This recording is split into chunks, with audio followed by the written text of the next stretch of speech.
Good morning, everyone. Council is convened for a couple of work sessions this morning, March 5th, 2025. We'll start out with Neighborhood Traffic Management Program, Improving Safety and Livability in Clark County. So Ken, Steve, and Harrison, welcome, and you can take it away. Thank you, Chair Marshall and councilors. Good morning. For the record, I'm Ken Lader, Public Works Director.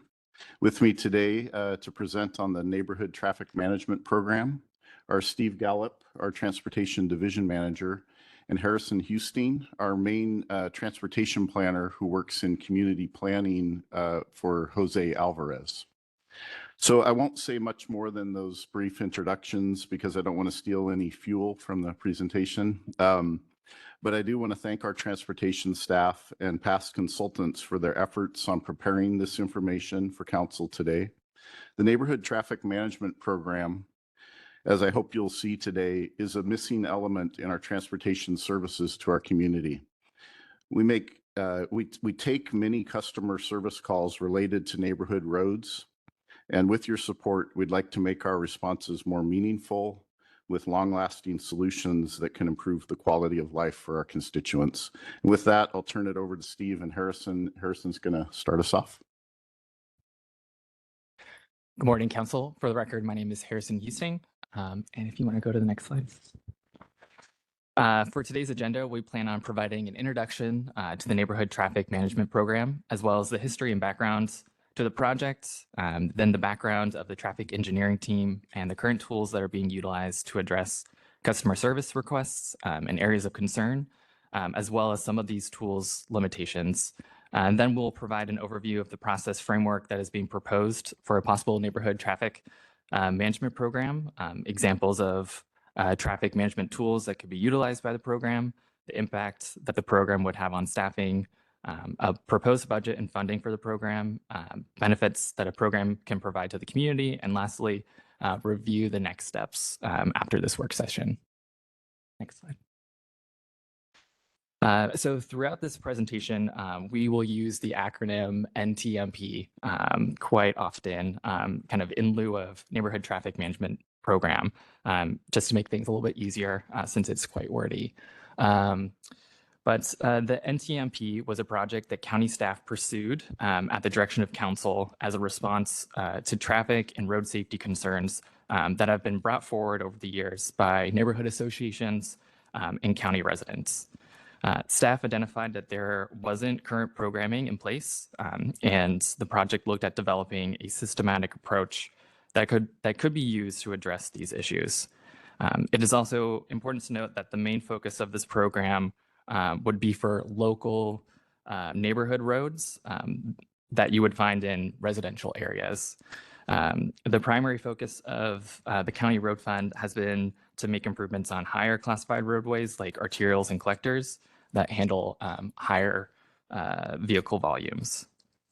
At the onset of the project, staff developed a mission statement and goals to guide the work that went into developing the program concepts, which were centered around providing traffic calming solutions where appropriate in order to influence driver behavior, improve neighborhood quality of life, and create more safe and livable local streets. You can see a more detailed breakdown of all the goals and objectives that were used kind of in guiding this project on page 2 of the concepts report that was included in the meeting materials. This proposed program aims to achieve that mission through a combination of tools that kind of focus on education, traffic enforcement, and engineering solutions. And these tools are tailored to help reduce speeding, cut through traffic, and to improve conditions for all road users. So a little bit more about the history and backgrounds of the NTMP. The county has had traffic calming programs in the past. However, there hasn't been any since the late 90s and early 2000s. Since then, the county has maintained the existing speed bumps and other traffic calming devices, and has had some installed with private development but hasn't actively installed them through a larger programmatic scale.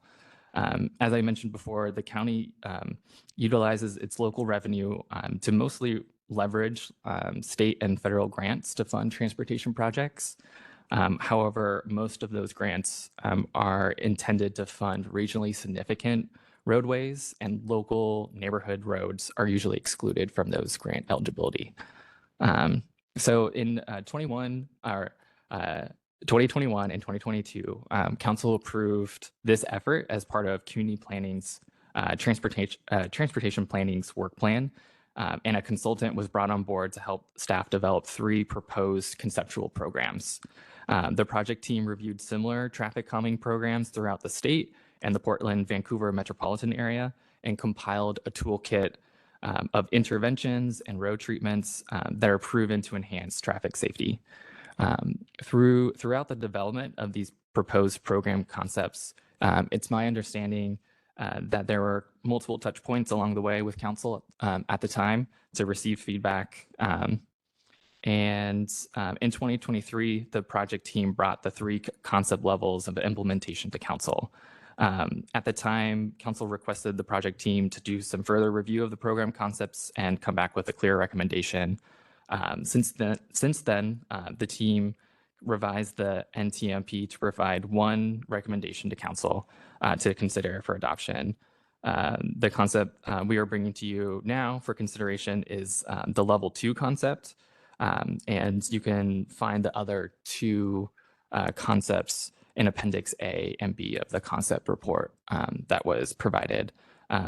And they vary slightly based off of funding and on different levels of implementation. And I'll pass it over to Steve. Just for the record, my name is Steve Gallup. And the next few slides, if we can go next slide, the next few slides, I'm going to talk about our current conditions with the traffic engineering team, as well as kind of the current tools and limitations that we have. First of all, of course, we have a traffic engineering team. They receive hundreds of service requests, complaints throughout the year. In 2024, they received approximately about 400 calls. These calls range anywhere from speeding, like 70 to 80% of those calls are related to speeding, traffic calming, safety concerns. I want a stop sign in my neighborhood, or, it can range from several different issues and things, but to be honest with you, most of them are speeding related and around traffic calming issues. Let's go on next slide. Currently, the team is composed of 2 full-time full-time employees, traffic engineers, 1 senior engineering technician, and 1 engineering technician. And as I indicated, some of the key responsibilities is, of course, receiving and responding to customer service calls, maintaining the road log for our state reporting requirements, and also crash data, and then preparing and reviewing traffic control, signing and striping plans, doing traffic studies where warranted, collecting data, reviewing developments for code compliance. So as you can see, it's quite a bit of responsibilities and work for 4 full-time employees. Next slide, please. Some of our current tools that we have are, of course, we meet with a representative from the sheriff's office on a monthly basis. We talk about roads that we've received calls on, about speeding concerns and stuff. And the sheriff's office, they do the best that they can with the resources that they have and things. But there, of course, as we know, there's limitations with that of how much they can actually do. So that's a tool that we are utilizing. The other one that we're doing is installing temporary speed feedback signs. We have a total of 6 speed feedback signs. 2 of those are sign mounted signs. Then we have 4 trailers that we can move around throughout the county. And these, again, these speed feedback signs are those signs that let people know how fast they are going. It actually flashes their speed, and if they're going too fast or over the speed limit, it really flashes a lot to let them know and things, and hopefully that helps with slowing their speeds a little bit. We have found that these signs are very effective for about the first week or so. And then people kind of catch on and start to ignore these signs. That's why we try to move them around throughout the county. And like I said, we found them more effective if we move them and use them that way. Of course, we do collect traffic data. We have traffic counts. We do speed studies. We collect the speed and see how fast the majority of the vehicles are going. And based off of that information, that helps us determine what action items that we should do. But unfortunately, data can only go so far. And if we don't have the tools to be able to act upon that data, it's kind of limits us in what we can do. So, and I think this is Harrison. All right. So as Steve mentioned, the Public Works engineering team receives hundreds of customer service requests a year. And we have heard that speeding and traffic safety is a huge concern of the neighborhood associations. When drivers are faced with congestion on arterials and collectors, they can choose to use neighborhood residential streets to avoid having to sit in traffic. The NTMP would provide a framework that outlines a consistent and transparent process for addressing these traffic complaints. Additionally, it will provide the county staff with tools and funding to systematically reduce speeding and improve safety in identified problem areas. And most importantly, we believe that this systematic process could also help and enhance equity and livability across neighborhoods. Next slide, please. So now I'm just going to walk through kind of a high-level overview of the process framework that was developed as part of the Level 2 concept that is being proposed. Next slide, please. Okay. The NTMP concepts were developed to be an ongoing annual program that consists of 4 main steps. The first step involves residents or the different neighborhood associations submitting traffic concerns to Public Works. In your meeting materials that you received, you will see a mock example of the webpage that could look like, or what it could look like on the county's website. And would you be able to bring that up really quick? Yeah, so this is kind of the mock web page that was developed with the consultant. And this is kind of, this would serve as the main kind of landing page for residents to submit their requests. And it would provide kind of additional information about the program and kind of how it works. And kind of as noted in that step 1, the idea is that the process would be initiated on around January 15th of every year. And that's when we would kind of start collecting those responses from residents. And we would ask for submissions basically until March 1st. So that gives about a month-and-a-half window to kind of get those responses from the neighborhoods. And next, oh, and if you can slide down just a little bit, you can see the digital form at the bottom where residents would be able to kind of put in their information. Yeah. And then Next, would you be able to bring up the resident request form?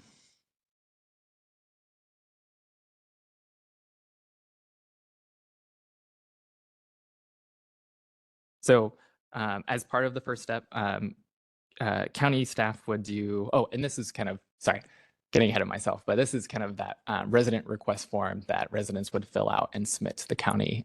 So just gather some basic information about who they are, kind of where they live, and identifying those problem areas. So if it's speeding, they can indicate that it's speeding, and then kind of noting the intersection or the roadway or the street name.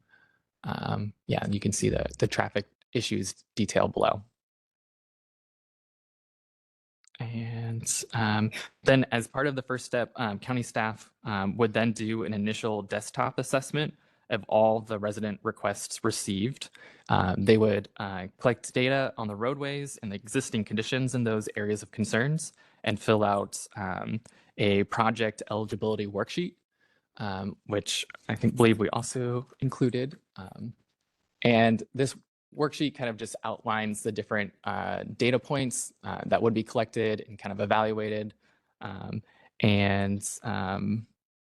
It includes information like traffic volumes, zoning information, speed, crash history, and proximity to other things like bus stops that might generate pedestrian activity in those areas.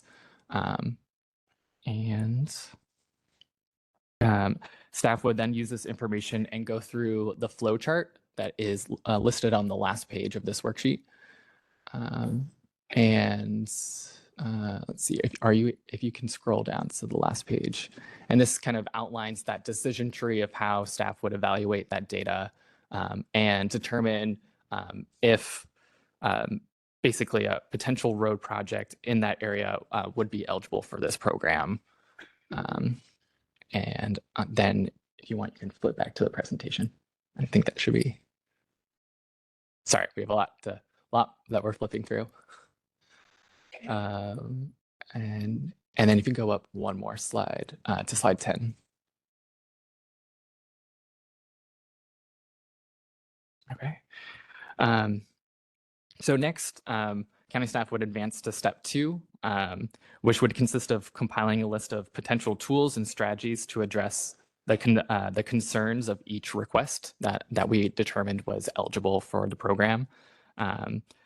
Steve will later review kind of some of those tools that would be kind of considered to address those issues. And then an initial list would be compiled, and county staff would seek input from a variety of internal and external stakeholders, including the Sheriff's Department, Fire District, CTRAN, and school districts. After that, projects would be scored and ranked using a prioritization methodology. And we didn't include that in the meeting materials, but you can, however, find it in page 35 of the concept report. I know that document is very long. I know it's over 200 pages, but I wanted to be able to direct you to where some of those resources might be. The top scoring projects would then advance to step 3, which is an engagement. During this step, county staff would post the eligible projects on the county website and notify all those neighborhoods or residents whose project is expected to move forward with implementation. And this notification process will happen around May 1st.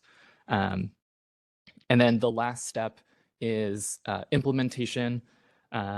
So county staff would present the prioritized list of projects to council for approval in early summer. And then after approval by council, the projects would be designed, scheduled, and added to the 6-year transportation improvement program.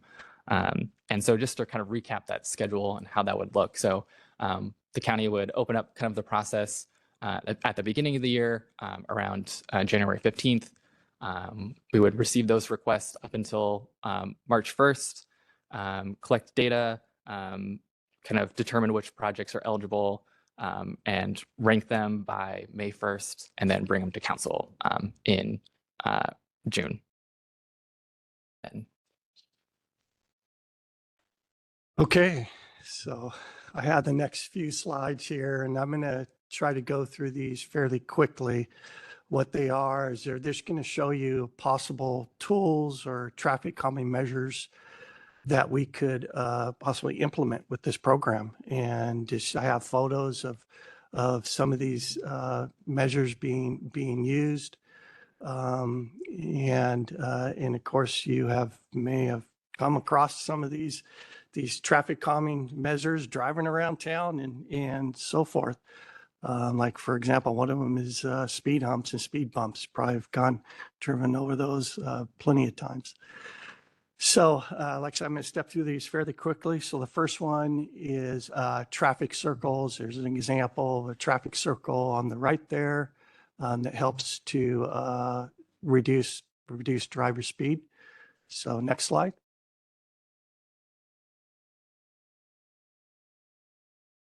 Here's curb extensions.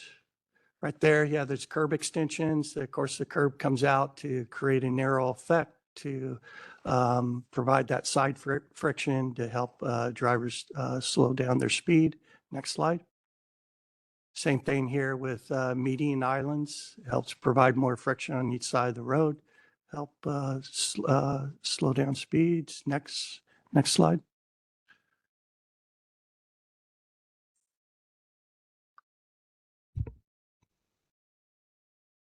Oh yeah, next slide.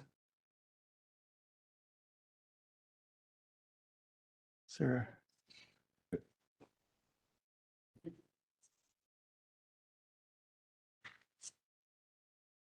Not getting more in there.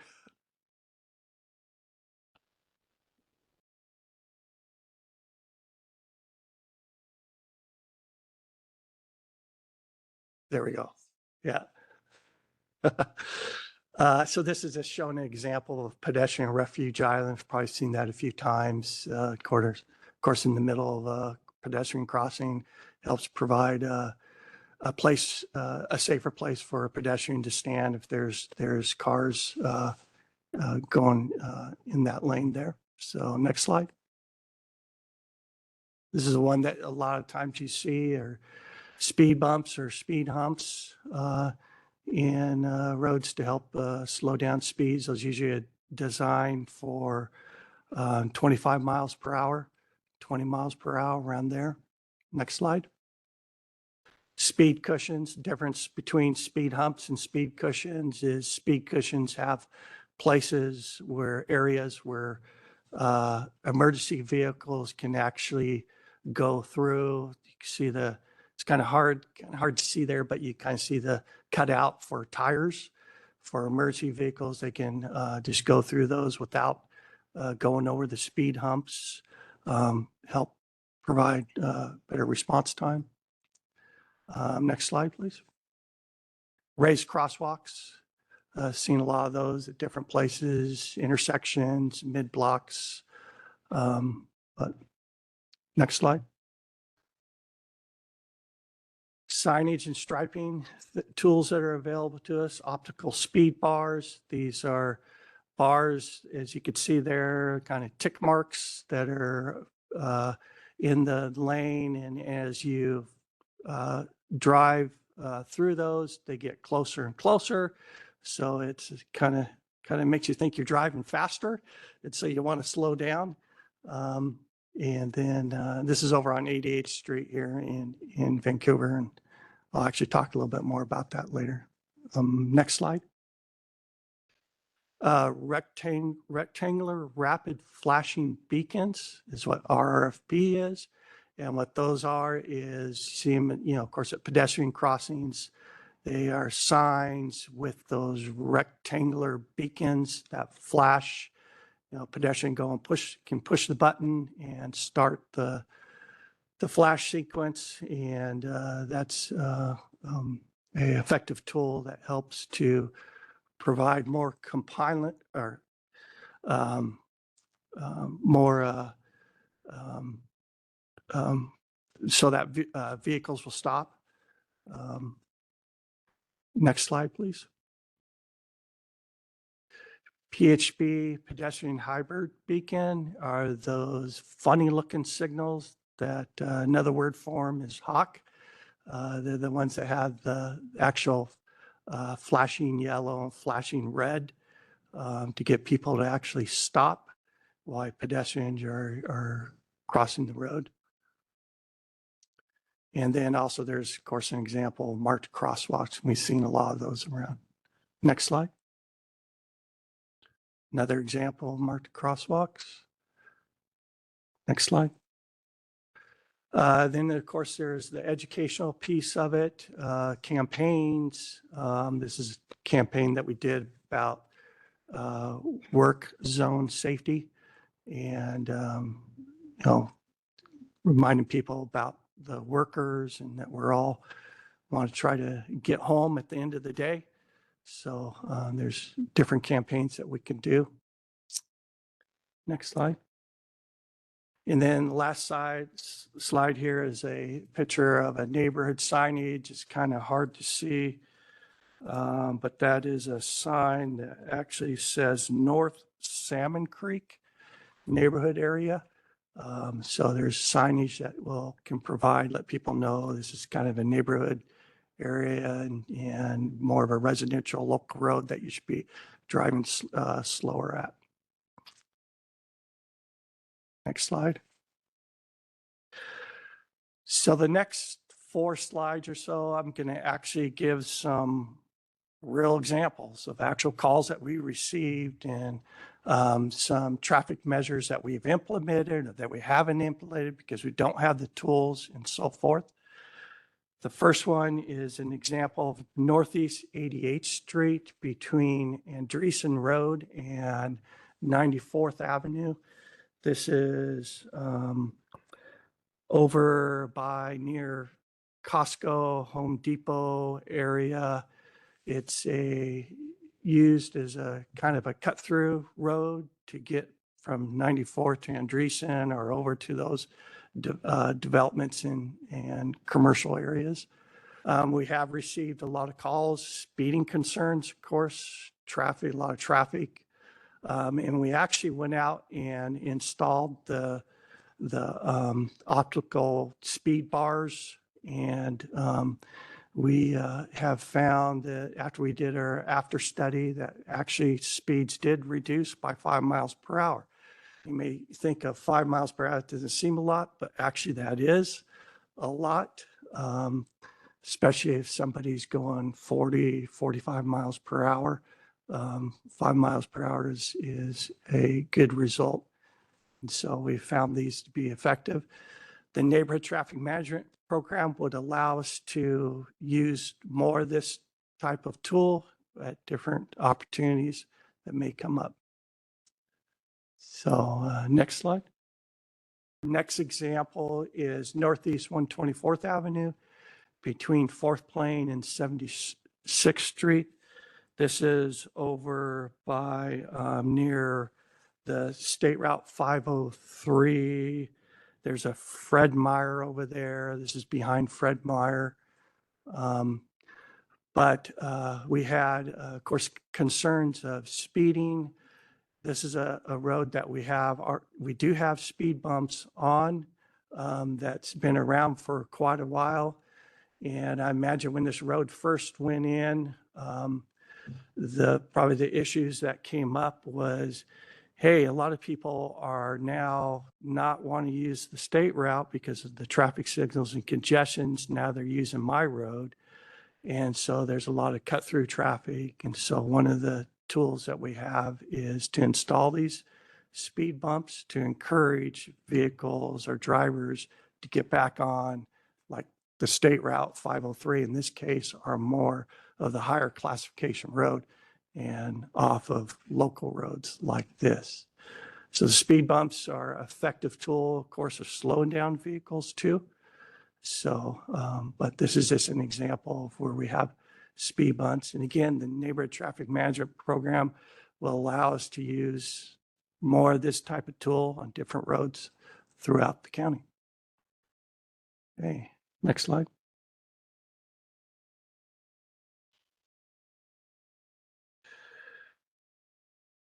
This this example is over on St. John's Road near 50th Avenue. This is kind of 50th Avenue is kind of a cutoff there that you can get to 99th Street. But we have received requests about, pedestrians trying to cross this busy road. It is a 5-lane road facility, so it's quite wide, very difficult to cross. But the neighborhood, in this case, this neighborhood traffic management program would probably help us to install a pedestrian crossing, a safer crossing, using the rectangular rapid flashing beacons. So we also have a little bit of a crash history with pedestrians here. But if this is, like say, this would be a good location that would be able to use this program, possibly. Next slide. The last one is in the Philida area. This is West 36th Avenue near Northwest 127th Street. This is over by Philida Community Park. There's also businesses, kind of mixed business district, residential. So again, this could be a possibility of a place to have a marked crosswalk. It does, we have the pedestrian generators on one side of the road and residential on the other. So it could be a good place for a marked crosswalk and possibly some safety enhancements with those crosswalks. So, okay, next slide. I think that was the last example that I had. Then I was going to go into how the NTMP would support our team. It would add 2 additional full-time employees to manage and respond to neighborhood traffic complaints, allow us to be more proactive instead of reactive. A lot of times, we just don't have the resources to be more proactive, to get out there and try to identify where the problems are, do traffic studies versus, we get a phone call, then we're doing something. So this hopefully will help us to be more proactive before we get that phone call. It also will help us to be more collaborative with just the residents in the county, as well as the NACCC, which again is the Neighborhood Associations of Council of Clark County. So allow us to have better communications with them, be more collaborative with the neighborhood associations, and learning more about their problems, their issues in their neighborhood, and to be able to apply this program with them. And then also, hopefully, it will help us to reduce repeat calls. A lot of times we'll get one call, we'll try to go out there and do something in a timely manner, but it does take a little bit of time. Sometimes the person that made the call will call back again and say, hey, I'm still having this issue. So we try to address it as quick as we can with the resources that we currently have. And so the NTMP will allow us to have more resources to be able to hopefully keep the repeat calls down at a manageable level. Next slide, please. This is a little bit about the budget. Funding, the staffing would be about $250,000 for the 2 full-time employees. And then the projects, we would have about $250,000 for the projects to implement. So it'd be a total of $500,000 annually. That's what we're looking at. Next slide. And again, the benefits of this to the community, of course, the number one thing is right there at the top: safer streets, safer roads. And it's just safer for pedestrians, cyclists, drivers, and it's safer for everybody. That's kind of our number one goal, is we want to make our roads safe for all users, just not drivers and vehicles, for everybody. It also makes our roads here, we could possibly increase property values, make our communities more, our neighborhoods more livable, local roads like Harrison was bringing up earlier. And then the other big thing that this is going to be a program that allows us to be more systematic, to have more of a transparent, equitable process throughout the whole county, and versus just trying to concentrate on one certain section of the county. It'll help us to provide more of a equitable process to implement.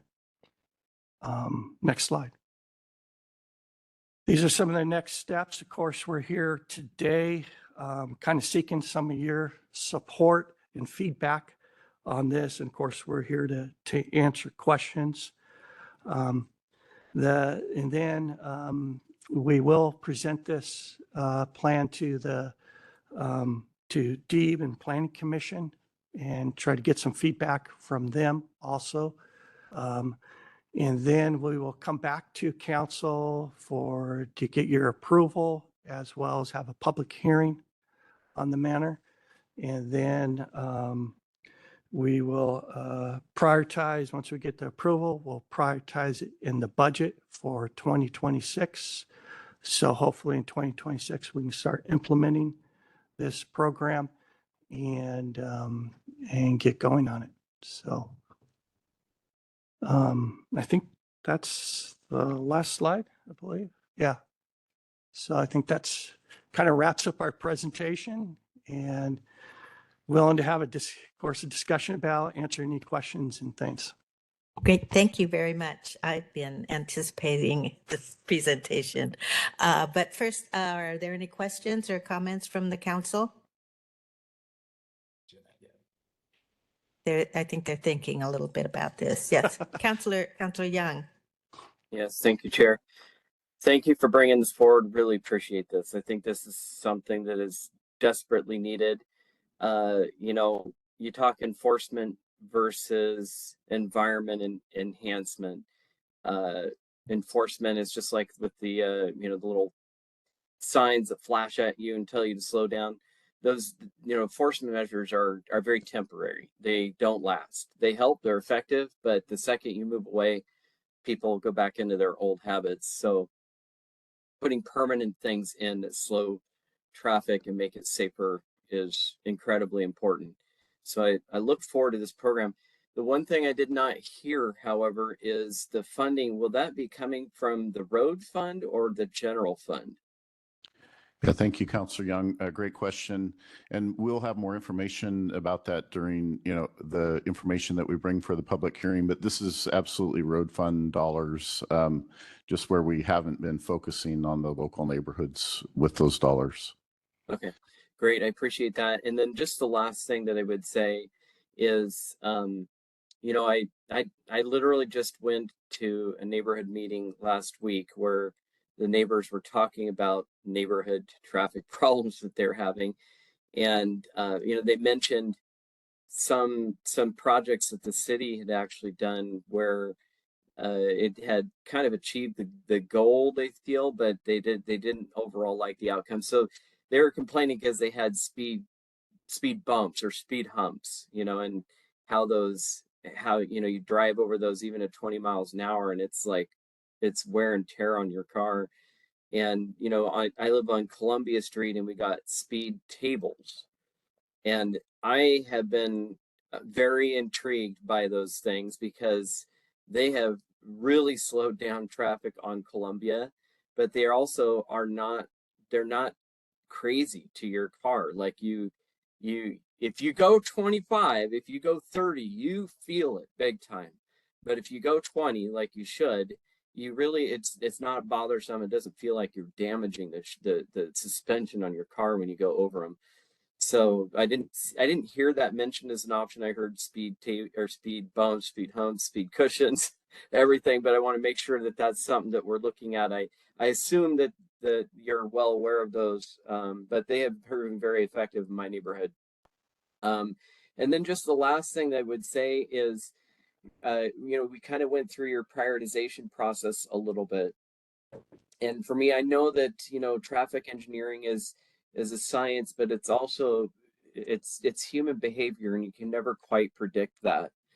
And so there are accidents, there are fatalities in traffic that, although there may be a small environmental contributor, they're largely as a result of human error. But I do want us to really look when we see fatalities in our county and serious injuries taking place, that we take a hard look at the environment and make sure that that was not a large factor. And if it is, I want to make sure that that we maintain the ability for staff, when they identify something that is really a major concern that needs to be addressed, that there's a way for that to be prioritized over some of the other projects. As much as I appreciate and how important the stop signs are and the speed bumps going in intersections and stuff, I want to stop people from dying, and from serious injury. So I just want to make sure that we have the ability to quickly address a known or recently discovered flaw in our system. So thank you. Really appreciate it. Love this program, and I really look forward to it rolling out. Councillor Belcott? Thank you, Chair. The crosswalk area that's in Philida that was shown, the possibility of the crosswalk being put in, will that be put in or no? It is like just an example of a location. We haven't collected any data or anything like that, but it could possibly be a place that we could do a crosswalk. But again, we'd have to work with the neighborhood association and to see what their priorities are, and if that is a priority. Okay, great. That's my neighborhood, so I was wondering, and I'm in talks with the neighborhood association in that area, so I was inquiring minds wanted to know. Thank you. Yeah. Yeah. Any other questions from council? Okay, I have a few comments. I think very smart to include this one because we can all see where the complaints are coming from in our own districts, if we haven't heard them already from the neighborhood association. So I really like your collaborative approach to this, because I think often in the neighborhoods, they have some ideas, and I know you've been out there and talking to them. So I appreciate that. I also appreciate that this was scheduled along with the Bicycle Pedestrian Advisory Committee. I read these next to each other, and I assume there's collaboration because Harrison, I can see you're on the next presentation as well. So, and they are our most vulnerable users of the roads and the sidewalks. So I think being in close communication with them, which I think you are, is very good. And I would just say, just knowing, and, I live in the Fairgrounds area, 179th, you may have heard of it, that the growth is just happening so quickly. Roads are changing. I know for myself, coming home one night, I was going down 179th headed west, and all of a sudden there was a stop sign there that hadn't been there before. It was dark. So there was flagging, but it was dark and I didn't see the flagging. So that's still, I think, a vulnerable area. Striping, sometimes the simplest things that I can't imagine cost very much. Just striping this is where you stop can make a big difference. And I was wondering about, I know there are some stop signs that I've seen popped up that have some lights as well that I think call your attention to, okay, here's a stop sign here now that might not have been there before. So I think, tailoring things that can really improve the situation. So I'm all for this, and I think that, you know, and so there was a level 1, 2, 3. So I imagine the 1 would have more resources or more staff, and the 3 may have less, or, oh, is it the other way around? 3 would be the best, I believe so. Correct. the most inclusive. But I think this is, I think you fleshed this out really well, and I'm excited for this to move forward. Great, thank you. What we presented here was more of the level 2 program with the budget and things. Okay, I think good to start it out that way and evaluate and see how it is going forward. And, you know, I do think there's some communities that would be happy to chip in if there's some solutions that maybe you don't have enough of a budget for, because this is really important to the neighbors that are driving through these areas every day. And the growth that's occurring, you know, things have just you know, especially on the edge, I think of the growth boundary, things are changing quickly. So very important. Thank you for your work on this. So I think if you're looking for direction, it sounds like the direction is to, yeah, please move forward with this. Chair, just real Yes. quick, your Yes, go ahead. comments brought up a thought that I had earlier, and I appreciate that, working with the, you know, interested parties.